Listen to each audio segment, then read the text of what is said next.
Rogers and Associates Insurance, Phillips County Convention and Visitors Bureau, Ron Juneman at Family Eye Care, Amber Wave, American Family Insurance, Farmers National Bank, Phillips County Health Systems, Blossoms and Butterflies, Phillipsburg Chamber and Main Street, Trinity Ag LLC. And now, here's Tad Feltz.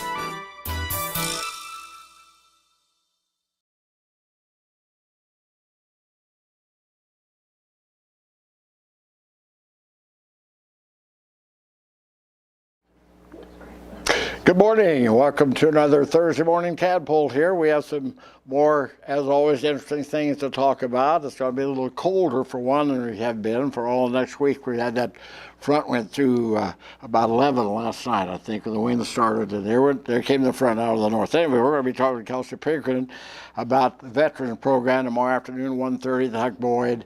I hope everyone can make it there because very important.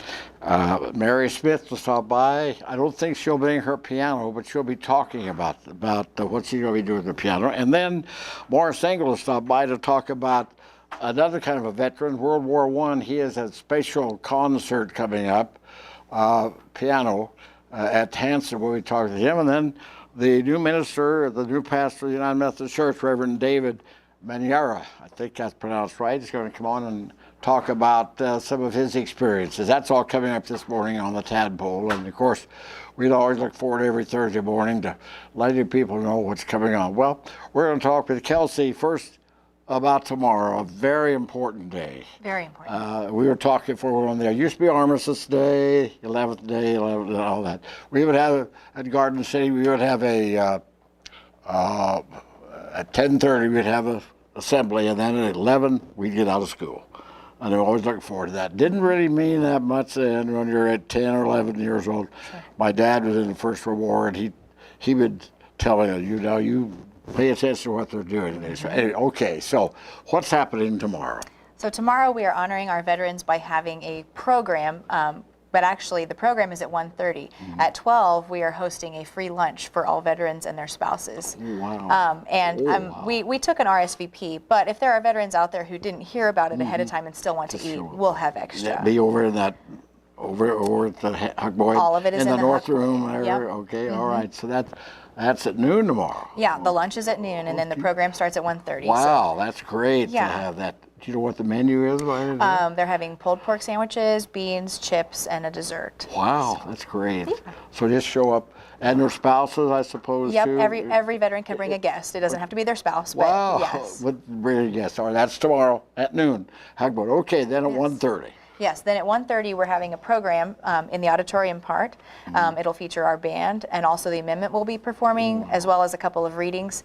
And a special addition this year that we're really excited about is the Quilts of Honor are going to be presenting to several veterans. Okay, wow. So I think that's going to be the part that really gets all of our attention too. So I'm excited. What kind of music will it be? So it's all patriotic music. I know the band, one of their features is the Armed Forces Medley. Oh yeah. Where you stand up when it's your branch's turn, and that's a really cool moment. Sure, yeah. The amendment is also doing patriotic stuff, some of the same things we've done, and a little bit of different stuff as well, but we always finish it off with God Bless the USA, and that's my favorite. So. Sure, wow. That's 1:30, and just a veteran and your guest at noon tomorrow, and enjoy the food, and then hang around there. Are we lucky to have the Huck Boyd Center? So fortunate. I tell the kids all the time, you don't realize how lucky you are. Yeah, I know it is. It's amazing that we have that facility here and the thinking that went into it. Yes. And that I don't know how many times it's used a year, but voting on Tuesday, everyone in there constantly. Voting. So, yes. Okay, so as you instruct the students. Do you think the veterans, do they get in the flow of things? I mean, or we are in a war right now. Right. Yeah, and so it's hard, not growing up. I grew up in the Second World War, and how much it meant. Yes. Do you think that the younger generation realizes what happened? Sometimes maybe. We try to get them some opportunities throughout school to hear some personal accounts from some different veterans. We encourage them to visit with all of them. We just have different people tell their stories, and anything we can do to make it personal. Sure. I encourage them to talk to their uncles, grandparents, dads, whoever it is that they know who are veterans. And I think that when they saw the number of people who are planning to be there, they realized how many they're surrounded with in Phillips County. So we're working on it, and we do projects in the middle school every year too. So it's just, there's people don't realize that are growing up now what it was like. No.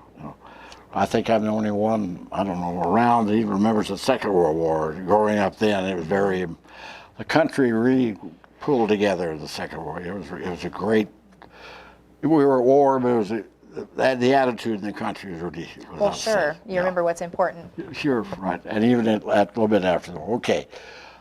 So that's coming up tomorrow, 1:30, and a veteran with the guest at noon tomorrow for the food, and then the music. God bless you. Who sang that? Lee Greenwood was the original singer. He was at the Rooks County Free Fair one year, and he sang that. Awesome. At there, I remember that because he sang that. It's a great song. Okay. Well, something else is coming up next month too. Yes. We'll have you on again and talk more about that. What okay. Have you started thinking about yet? What you're going to be doing?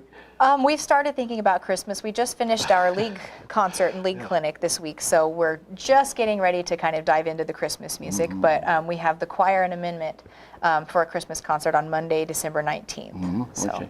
Okay. So, what else are you involved in? I mean, you seems like they're everywhere. Well, I'm the sponsor for the KAY Club, and they're helping host this Veterans Day program. Okay. And so it kind of works hand in hand with my other responsibilities as the amendment director. But those are kind of my two main things. Okay. And the amendment, of course, are you Yes. taking a trip again this year? Yep, this is a tour year. So this, right around Memorial Day, we'll be headed back to Branson again. Well, we have some people in Phillipsburg, this area back there this week, because I saw that. the bank took their much of them back to Branson. What's your favorite thing about Branson? Oh my gosh, I love all of the shows, but I just love that the kids get to watching it through their eyes and realizing that the music is what's important there. Sure. It's just a family, like a fun place to be. I don't know.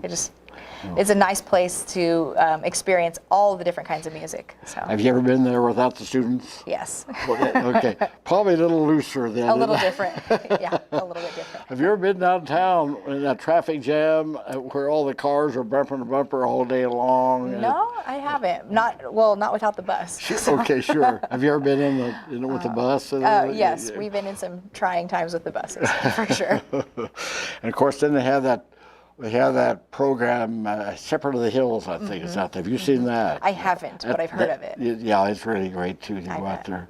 It's amazing what they have there at Branson. A lot of people. I think I saw Andy Williams there in his later shows and some other things, And, the grandkids, of course, they wanted to do some of the other things, not the music stuff. They wanted the games and all the games. Okay, so. Well, anything else planned then for the amendment? How long has the amendment been around? It is just a little over 50 years old. I think we're coming up on 55 next year. I remember the 50. That's amazing. So, yes. Yeah. And I was here. I think 55. I came in 68. So I think that was about the year it started. About the year they started. Yeah. Okay, and A Strike, Mr. A Strike. Okay, and then it's always been just something special, Absolutely. That the schools had. Have you had league? Was it league competition or was it just learning things? Just learning. It's called the MCL Clinic, and it was this past Monday at Smith Center. And so several of the schools in the league come together, and we all get to sing as one combined choir. Wow. They get to work with a director from a college, and then each school gets to kind of showcase a little bit of their own work too. So that's neat. Yeah, it was a big time. It was really fun. Okay, all right. Well, I guess anything else you want to share with this morning, Kelsey? No, that's all I've got. Okay, great. And what's the shirt? Service? Service State of Mind. It's a KAY shirt. Oh, okay. So. All right. Now, growing up, they had KS. It's KS. What high Y and KS. Yes. That's what it was when I was in school. And then So the K's, can boys belong to the K's now? The city both they come. Okay. Yep. So when it first started, it was the Kayettes because it was only for girls because there was no Title IX yet or whatever. Oh, right. And then boys wanted to join, and so those were the K's. And now it's just called KAY because boys and girls can be in it. We called High Y, I think is what we're. And we would go to Topeka every year and have a convention there. Oh, okay. All right. Well, enough reminiscing there. We hope that a lot of people show up tomorrow, and it's a special time. And then Saturday, I mentioned, I think Kensington always has her big Veterans Day event over there, that's huge also. Yes. Okay, very good. All right, I hope Mary Smith is outside waiting to come in. We're going to talk about some piano work after we take this break. In our area, ranching and farming are more than just jobs. They represent family traditions and a way of life. They are an essential part of our community. At First National Bank and Trust, community is what matters most. From agriculture to education, we support those who make our community one to be proud of and a place to call home. First National Bank and Trust, where community matters most. We're here for you. Farmers and Ranchers Outlet is a locally owned and operated business in Phillipsburg, Kansas. As farmers and ranchers ourselves, we continually put our products to the test. We provide a variety of products including roping supplies, horse tack, mineral blocks and feed, healthcare items for your animals, and of course, we have all the apparel you need to get the job done and look good while you're doing it. Stop by our store on Highway 183 or shop with us online at farmersranchersoutlet.com. The experienced and professional team at Coombs Trucking takes pride in providing the most efficient and reliable service to our customers. From hauling to towing, our fleet of quality trucks and drivers continue to deliver safely and on time. Our team is also proud to support your team.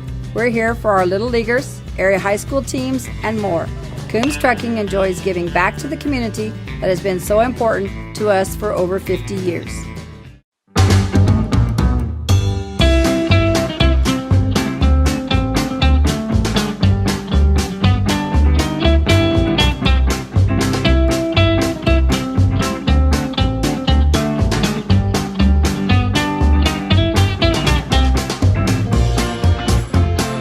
We all make bad choices. Your insurance carrier doesn't have to be one of them. Make a choice you won't regret. The foremost choice. Are you wrestling with your financial situation? Let First National Bank and Trust help you take down the stress that comes with managing your money. First National Bank and Trust is here for our area athletes, here for our farmers, here for our business owners, here for our families, and We're here for you. In our And on the Tadpoll this morning, we're going to be talking to Mary Smith. She's on here occasionally to talk about piano. It'll teach you not to walk by my house in the morning when I'm on the porch, because that's how I say, hey, come over here, right? Right. So what are we going to talk about, Mary? Well, we're going to talk about the North Central Kansas Music Teacher League Piano Clinic, Sure. which we took a little sabbatical for a couple of years with COVID, and then last year we had difficulty getting judges, so we actually have not held the event for 2 years. Wow, okay. So we're back, and Great. we're running around 50 students. We're down just a little bit. I brought the schedule so you can see kind of how we run. We have 5 judges, and we run those events simultaneously going on around Norton. It runs from 12 to about 4 o'clock, and then we have a student recital after that. Okay, So, this is at Norton. They're going to be held at yes, Norton. the event is at Norton. Okay. We cover areas from Oberlin, so it's Decatur County and Norton County and Phillips County, basically. We do extend into Nebraska a little bit with some of the students are from Nebraska. So. Okay, so when is it? It'll be next Saturday, November 19th. Okay, And, wow. so we'll start, actually we have a brunch for the adjudicators and area teachers at 11, and we get to meet the judges at that time. And then we break and go to our audition sites, which are homes and churches around Norton. and then meet back at the Emmanuel Lutheran Church. This year is our headquarters. Okay. So we'll meet there and then have a student recital, and all the students at that church. At that church. Okay. And everyone is welcome to come to that. And I do want to say right off too that we so appreciate the generous support of the Hansen Foundation. Without their support, we probably would be non-existent. So every day, the Hansen Foundation. Of course, I'm on the community foundation, and we work very closely with them. And I'm Morris here. We made our 50,000, so yes. It's going to be matched again by Hansen. Right. Great. Okay. So, yes. so yep. What's some of the information you have there? Well, I have some information on our adjudicators. Okay. I'm really pleased about the quality of folks that are willing to come and work with our students, and basically the auditions are something just like a private lesson, only with someone other than your regular teacher. Sure. And so you can either sign up for a 20 or a 40-minute audition. Usually the younger students who have quite short pieces will go with 20. Right. So our adjudicators this year are Pam Stanley. She's a private teacher from Goodland, and Luke Carprich. He is a graduate of McPherson College. He's actually a native of Oberlin, and he's doing accompanying in the Salina area and for Bethany College, and Lanesboro also. Christy Stevens from McCook. She's involved in her music program and then has done a lot of things with the Southwestern Theater Association of McCook. Okay. And we have Dr. Gustavo DeCarmo. He's on the faculty at Kansas Wesleyan. And several of these are new to us. We have not met them yet, so we're very excited about that. And Pat Ziegelmeyer has taught many years out at Colby Community College. She's just super high quality person, so we're excited about that. Okay, so and they're going to be there, and they judge. You know, looking back when I took, this is a long time ago, we would have every once in a while, I don't really call them clinics or what, and I was so nervous when you get up there and had to play something, you know. And right. That's the thing about this, is it teaches the students not only how to be good on piano, but how to handle things, you know. Yes, yes. And we've gotten many good and positive comments about the format we use, because unlike a contest where, and I'm not knocking that, because I think that certainly those have their place also, but this is more of a private setting. So the students are performing their piece, but they're doing it like in a home, and only the students' parents and teacher and then the adjudicator is there at that performance that they do, and then the judge works with them on that particular piece. And so, yeah, I think it really gives a much more personal touch, and hopefully takes away a little bit of that nervous thing. Well, the thing of it is, they can tell you, you know, how to maybe, you know, you teach them to play, but someone else on there say, well, they should do this and that. So you get two different looks at something. Or exactly. And sometimes someone else maybe says the very same thing you've been saying in a little bit different way. So maybe they actually hear it. All right, well, how long have you been? Well, I did a little looking on our history. We probably go back about to 1976. I'm not positive about that, but a long time ago. And Marge Kramer, whom some of you know, and Tad, you certainly remember Marge Kramer, was actually instrumental in beginning that when she and Jim moved here. And she worked with a lady named Marjorie Cogswell out at Goodland.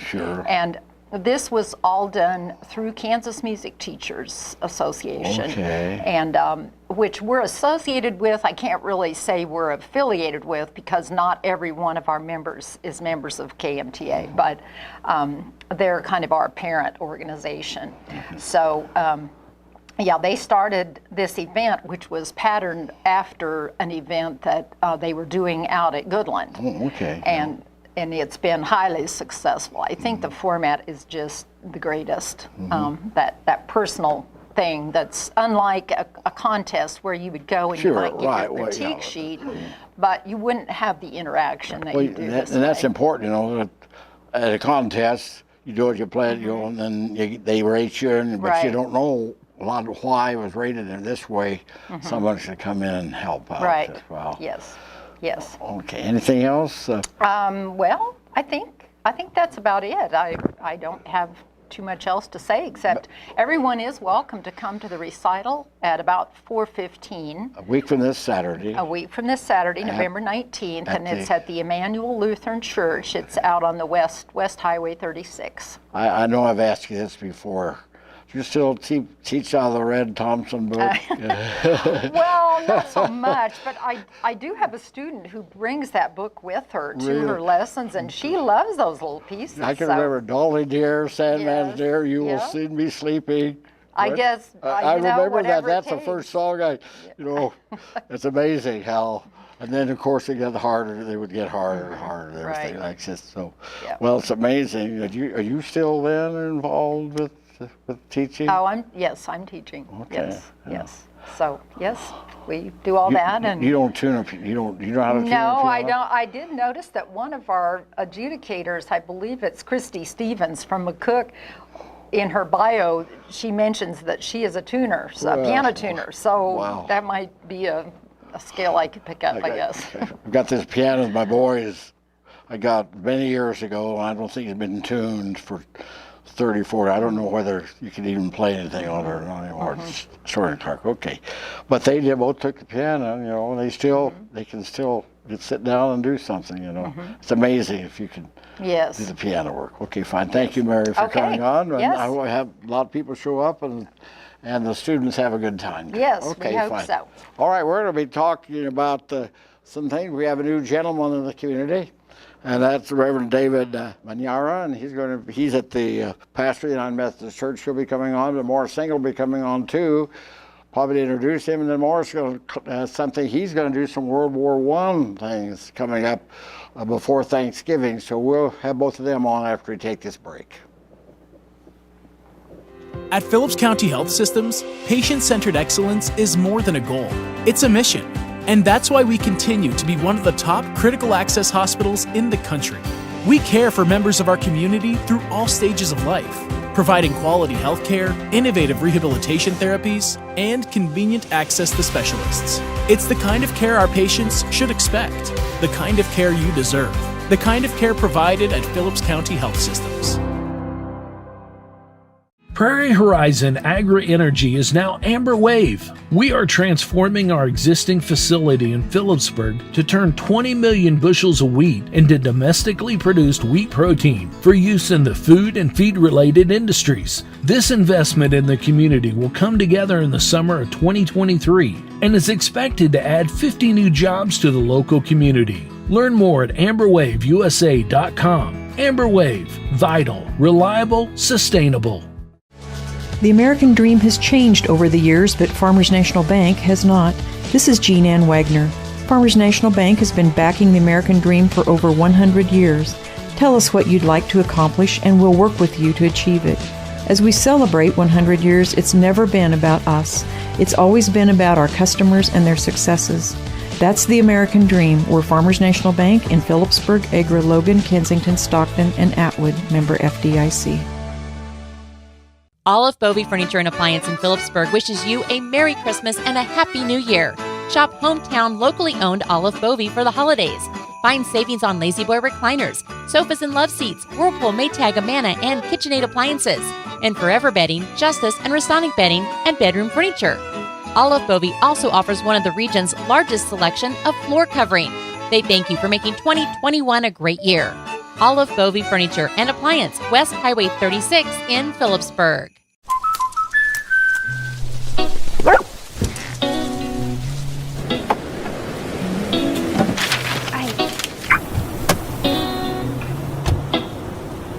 Protection is important, especially when you're talking about your dreams, which is why we're going to keep you covered with plans that can save you up to 23% when you bundle your home and auto. That's protection.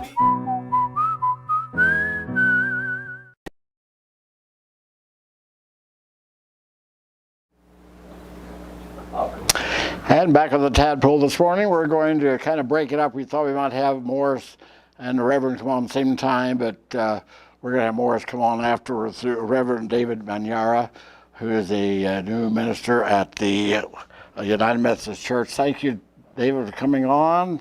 And we'll have Morris on after to talk about some things he's going to be doing. Okay. From Africa? Yes. What country? Kenya. Kenya. Yeah. Okay, now, how long did you live in Kenya? You grew up in Kenya? Yes, I was born and brought up in Kenya. Okay. Yeah, so I've been in Kenya throughout my life until 2019 when I came here. 2019? Okay, so you lived there all the time? Yes. You know what I remember about Kenya? The runners. Oh, always had the distance runners, right? Yes, yes, always yes, had the distance runner. Remember? Absolutely. Kip Kenya, did he come from Kenya? Yes, they come. Most of them come from Rift Valley. Okay. Yeah, most of them. Why do they run so much? I think it's a God-given talent. Okay. Because I think every person is talented, and I may not be able to explain why, but most of them come from that part of the country. It's amazing at the Olympics and stuff how they would come out of there. Okay, exactly. Now. So, what do you remember about growing up? I remember my village. I was born in eastern province of Kenya, in a small town called Meru. And Meru, at the moment, is about 1.5 in terms of population, 1.5 million. People. Wow. Yeah, that's a small number. Well, I was thinking of village of about 33 people maybe or something like that. Okay. It's around 1.5 million people, and I'm born to a God-fearing parents. My dad is about 93 now. Don't tell me your age. It's 89. About He's got a little. And my mom is 84. Oh, wow. So I'm third last in a family of 9. Wow. Most of us have just grown up in the farms and just helping there. And it was great time growing up, going with my parents to do some little calls in the farm. And that's how I grew up as a farm boy. Okay, now how big was the village when you were there? As a kid? Yeah, as a kid, yeah. Guess what? We used to argue with my father because we are between Mount Kenya, which is like 17,000 feet in elevation, and Nyambene Ridges. And we would argue that if I go up to the mountaintop, if I won't touch heaven, you know, the horizon seems like that's where heaven and the mountains meet. Right.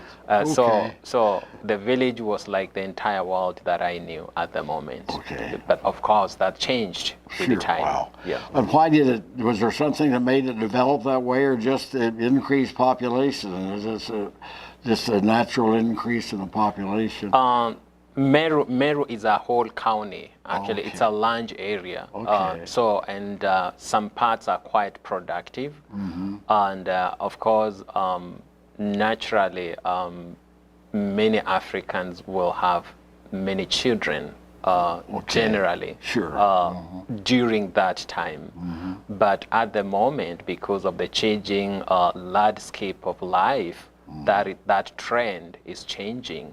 Most families might have an average of 3 to 2 children. For example, I have a daughter, and I haven't consulted my wife to seek this permission, but I don't think whether we are planning to have an additional kid. Maybe if God blesses as well, but many families at the moment will have 1 or 2 children. Well, someone said you should have, because of the population now, a zero population, try to make it that with 2, whatever. But I don't want to get into that whole thing. So where did you go to school then? Did you have schools in there much like here? Did you grade school and high school and college? What was your school experience? Good question. I can go a little bit further. Africa, and particularly Kenya, was a colony of British. Sure. And late or early 19th century, Western education was introduced to Kenya through missionaries. And actually, my dad is among either the second generation to be introduced to Western education through Christianity. And so, to answer your question directly, I attended missionary school from elementary to high school to seminary. So I went to a local, we call them primary school, which is like elementary school, which was like 4 miles, and I used to walk to school to and fro. So I used to do 8 miles per day. And my, what we call primary school and high school, which in your system here, it starts maybe from grade 9, I suppose. I went to a different school, which was like 7 miles away, and I used to ride to cycle my little bicycle there every day for 4 years already. Wow. And then after that, I did a number of volunteer work with the community programs and projects, and I did a little bit of teaching in elementary school as a volunteer before going to seminary. That's in the city now, capital city of Nairobi, in one of the outskirts cities called Limuru. So the university is called now St. Paul's University. You know, I think of Americans have misconception a lot about, I think of Africa. What do you think of over there? What do you think the United States is going to be like? I had the fantasies, the Hollywood, you know, kind sure? of. Yeah, right. Kind of. Well, that's what we've seen all the movies about Africa. We thought, you know, so, villages and all this, the thatched huts and the whole thing. You know. So I thought it looking like New York or Washington D.C. or something like that, but. Good thing is that before coming to US, I had a chance of studying in United Kingdom. So I went there for my first master's degree, and I was there for a year or so. So I was a little bit exposed to what abroad looks like. So when I came here, I went directly to Georgia, Atlanta. That's where I did my second master's degree. And of course, Atlanta is a big city, about 5 million people, a lot of big buildings and huge populations, and so that introduced me a little bit to the kind of US that I had in mind.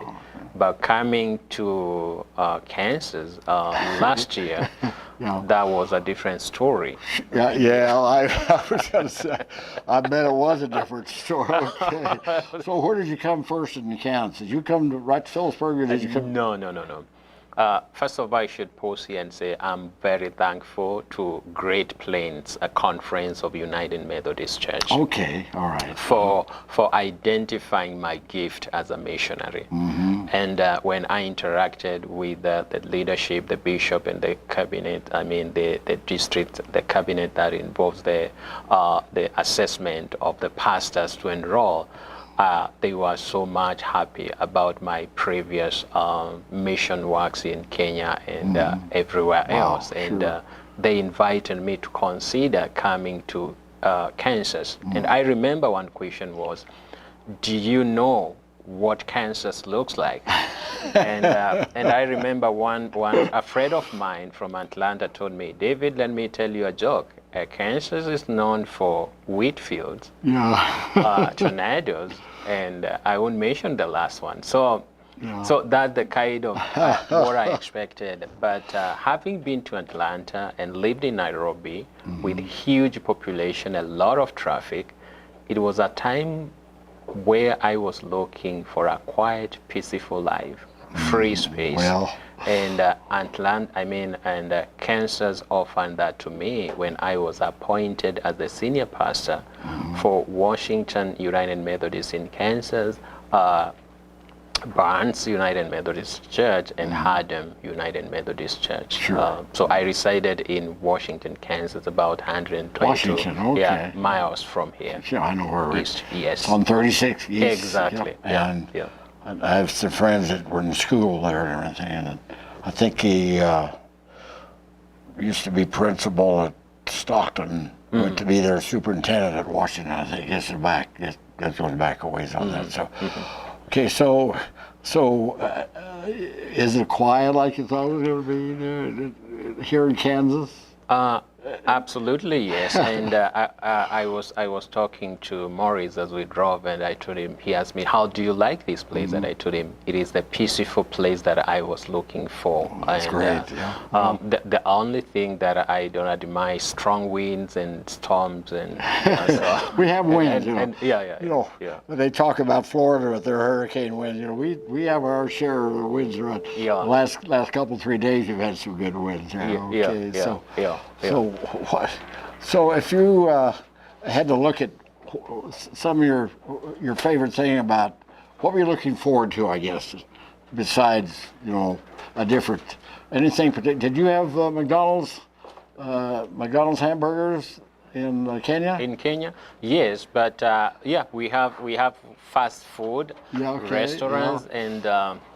We have 5-star hotels and we have street foods. Like what happens during the farmers markets here. That happens in most towns every day. So we have all those.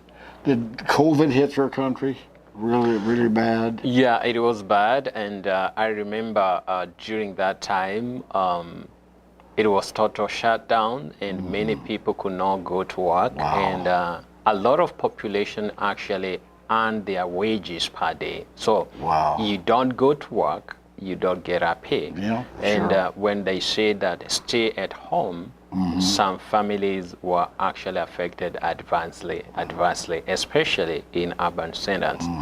The rural population, it was not so much of a bother because you go to your little farm, you work there, you come with your produce, with your products, what you have there, you prepare your meal. So it was a challenge, but not as much as the urban folks, because you have to go to work literally for you to be able to afford to get a meal on the table. The folk in the farms can decide maybe to have one of their chicken or milk their cows. Yeah, so it was a challenge either both way, because also getting the market for their farm produce was a problem, but they were not hardly hit as the town and city folks. Oh, wow. Yeah. That's amazing, and it's interesting talking. You mentioned about the movies, what you the country. Yeah. One time in New York, I was back there, and I got on the. I was with some students from here, and I got on the elevator. I think at Macy's. Yeah. And this lady was there, and I said, "Where are you from?" I said, "From Kansas." She said, "You're from Kansas?" I said, "Yeah." I said, "Well, do you have running water and electricity yet in Kansas? So that's kind of like you want what you're gonna cowboys out here, and all that kind of thing." Yeah. Were you here for the rodeo? Oh yes, I went for. I bought the tickets for the days, and I invited my friends. Did you enjoy the rodeo? I enjoyed, and I was not able to attend the last 2 days, but I donated my tickets. Sure. Okay. But it was beautiful. It was amazing, and I shared with my families. And I remember one time my wife asked me, "Honey, is this real or it is a computer game?" I said, it is real. And I took a selfie and see it's real. It's real. Wow, that's great. So anything else you want to share this morning? I would just want to appreciate the great reception that I received when I came here. I have connected with amazing people beyond my Phillipsburg's community, United Methodist Church. I'm gaining friends each and every day, including this morning, I'm meeting Ted. So, it has been a wonderful time for me, and I'm looking forward to know this community more, connect with them and participate in the rhythms of the community. At what? Maybe at some point I have some friends who would be really willing to see where does this man come from, and we will go to Africa, to Kenya, and at least have some feeling of how it looks like. That'd be a good Reverend, we appreciate you coming on. Much. Thank you. We may have to have you on there again. I had some other questions there, and I do appreciate you coming on, and welcome to Kansas. You mentioned one other thing about walking to school. Yeah. My granddad was telling me he had to walk 10 miles to school every day. Uphill. It was uphill both ways. It was always snowing. No snows in Africa. I know. Okay, all right. Thank you, Ted. Thank you. Okay, Morris, to come on here a little bit after we take this break. In our area, ranching and farming are more than just jobs. They represent family traditions and a way of life. They are an essential part of our community. At First National Bank and Trust, community is what matters most. From agriculture to education, we support those who make our community one to be proud of and a place to call home. First National Bank and Trust, where community matters most. We're here for you. Farmers and Ranchers Outlet is a locally owned and operated business in Phillipsburg, Kansas. As farmers and ranchers ourselves, we continually put our products to the test. We provide a variety of products including roping supplies, horse tack, mineral blocks and feed, healthcare items for your animals, and of course, we have all the apparel you need to get the job done and look good while you're doing it. Stop by our store on Highway 183 or shop with us online at farmersranchersoutlet.com. The experienced and professional team at Coombs Trucking takes pride in providing the most efficient and reliable service to our customers. From hauling to towing, our fleet of quality trucks and drivers continue to deliver safely and on time. Our team is also proud to support your team. We're here for our Little Leaguers, area high school teams, and more. Coombs Trucking enjoys giving back to the community that has been so important to us for over 50 years.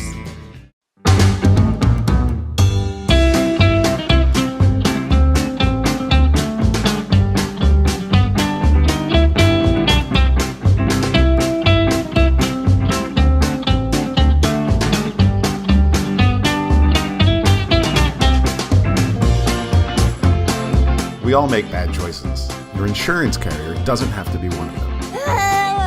Make a choice you won't regret. The foremost choice. Are you wrestling with your financial situation? Let First National Bank and Trust help you take down the stress that comes with managing your money. First National Bank and Trust is here for our area athletes, here for our farmers, here for our business owners, here for our families, and we're here for you. In our area, ranching and farming are more than just jobs. They represent family traditions and a way of life. They are an essential part of our community. At First National Bank and Trust, community is what matters most. From agriculture to education, we support those who make our community one to be proud of and a place to call home. First National Bank and Trust, where community matters most. We're here for you. Farmers and Morris Engle with us this morning, no stranger to the program, Morris, and we appreciate you coming on. We wanted to talk about Match Your Money, how that went, and then about the piano man's going to be doing something. I love a piano, yeah. Right? Okay. Well, let's talk about the big news, which is we did reach our goal of $50,000 from local dollars.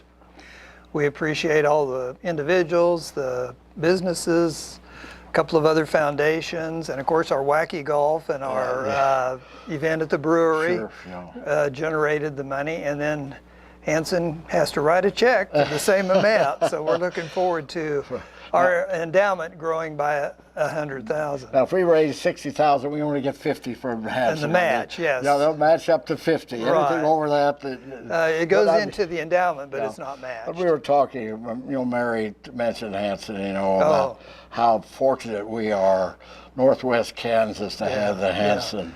Every time somebody says, "How can we get some Hanson money?" we say, "Move to 26 counties." Right, that's for sure. Yeah. It's just great. And of course, when they had Michael Murphy down there. Yeah. And that was great. Oh, it was super, and just a perfect afternoon to sit in the shade and enjoy the professional music. So we did make it. So that look forward to next year. What we might be doing different. But it's a fun thing too, raising the money. You know, I mean, well, people are just so generous, you know, and you know, it's a great way to, if you have an IRA that's, you know, you can give to us and you don't pay tax on that portion of your distribution. So there are a lot of different ways to give. It's great. We continue to grow and continue to grant money to needy things. Right. Okay, now let's talk about something else. Let's talk about what I was loving when I hear you're going to play the piano, but you're going to redo something coming up at the Hanson. Right. Well, on the 11th, which is this Friday, the Hanson Museum is opening the exhibit called Life in the Trenches. And it's I haven't seen it, don't know too much about it, but it's a World War I featured exhibit. So in connection with that, excuse me, on Sunday the 20th at 2 o'clock in the afternoon, I'm going to present a show or a program I call I Love a Piano. And you know, Irving Berlin wrote his hits during this time, and one of his songs, one of my favorites that he wrote other than God Bless America, is I Love a Piano. I love a piano. I love it. Right. I love to. Take me down. I know how. I remember that. So anyway, that's kind of just the start of it, and so then I'm going to just play, and then during that same time was when ragtime really became well known and very, very popular dances, you know. Wow. And so it's just going to be a step back in time to revisit what life was like for the middle class primarily, because it's focused on a piano during the era, some of the songs, and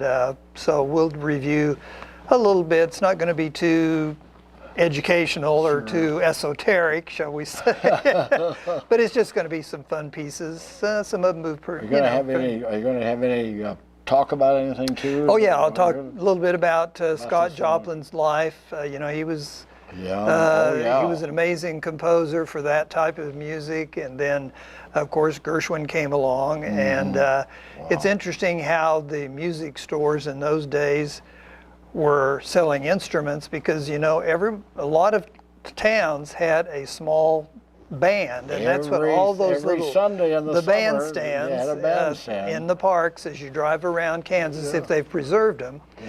Go back to the old days when and you know, it was a matter of pride for you know, to be able to play and join the band, and maybe you were lead trumpet or whatever. And my uncle, who would be well over 100 now, told me when he was a young boy, somehow my grandparents were able to afford a clarinet for him, and he was so proud of that, learned to play it, and he got to go to Topeka to play in some sort of a community band for a special performance.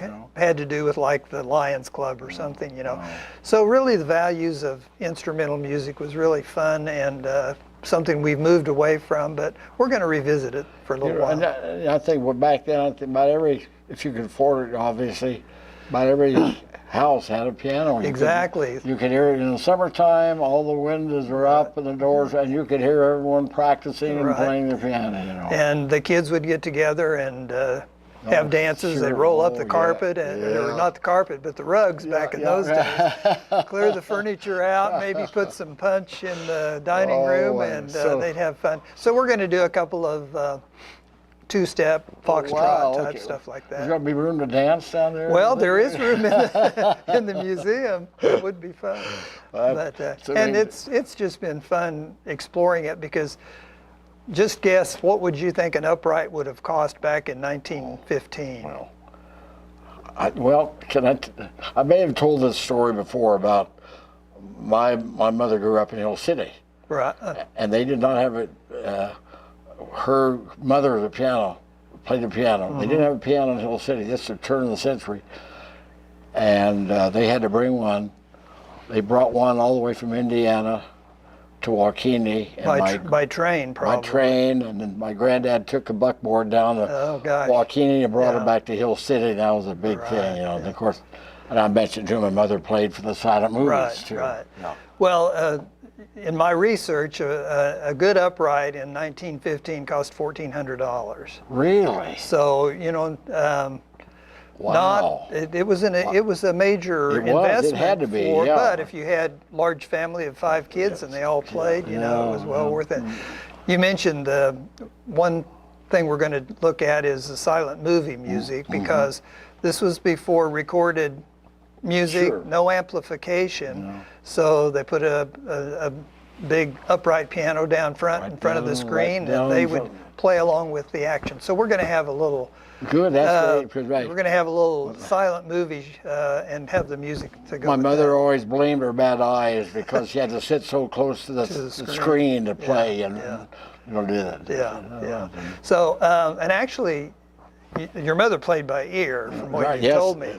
But there were composers and publishers who would provide music for silent movie pianists. So if you didn't, you think, well, what can I use for a fire? Well, you could look up in a book, and so I have some of that. So we're going to explore that for just a minute. That's going to be great, Well, we'll give it it'll be fun. Okay.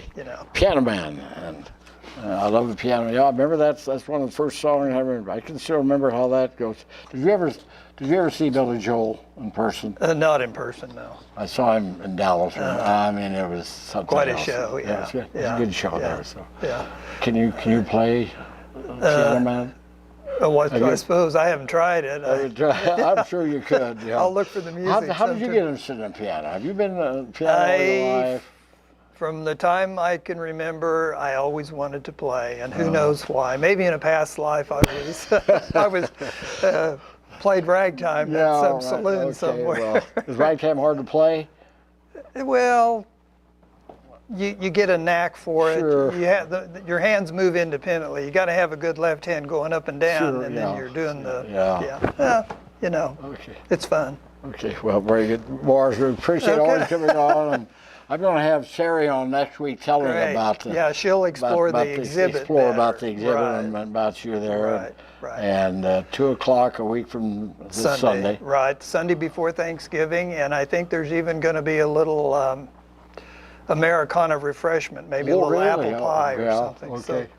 So the museum always does it right. Oh, I know they do. Okay, thank you. Okay, next week we'll have as our guest, Sherry Bus will be joining us, Angie Wells, about all the things around Thanksgiving in the city. And by then, I'm sure we'll have some other things lined up. So we'll see you next Thursday.